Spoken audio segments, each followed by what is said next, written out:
I'm joined by Unisa's Professor Paladi Sebate to discuss language in education.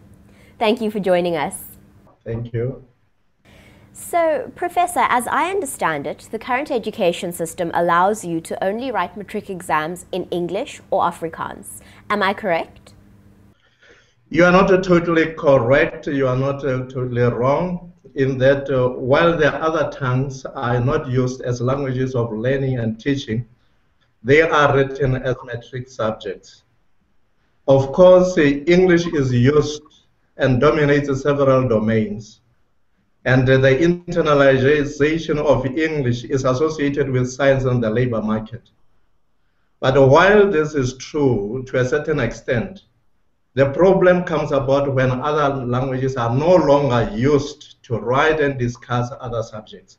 That is where the problem lies. Because non-mother tongue education in this regard serves as a barrier to learning.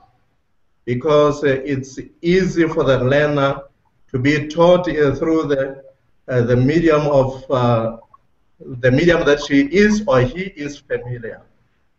Now, learners fail in most cases in droves because they cannot relate to certain concepts that are used in some of the subjects through foreign language. That is where the problem lies. Now, that's why in some classes, teachers resort to what we call multilingual teaching in order to clarify certain concepts that would be difficult for the learners. And my take is that learners cannot develop competencies in subjects if they do not understand, because the key word in this regard is understanding.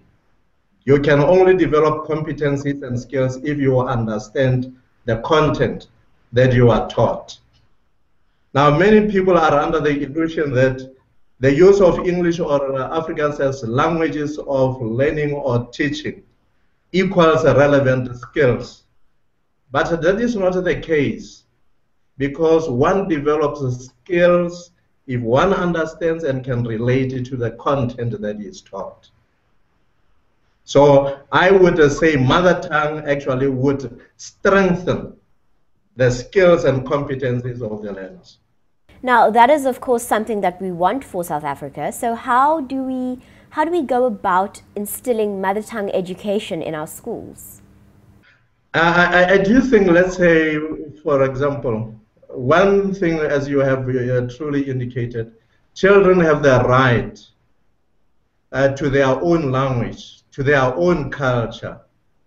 And we must fight a cultural hegemony if we are to succeed, and insist that the children should be allowed to express themselves in their mother tongue. The teachers should recognize that it is imperative that the language that the learner brings into the school is not a wrong language, is a good language. That is, first of all, recognize the child's mother tongue. And when you recognize it, you will know that it is closely related to the loved ones, to the family, to the community in which the child lives.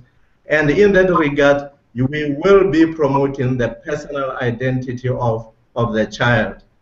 Now, in most cases, to suggest that the language of the learner is wrong or ignorant is to suggest that the child should actually deny or reject his identity. Therefore, we need to version as far as possible the modules, the study materials into the different African languages. We can even use postcards in content subjects that are offered through the medium of English.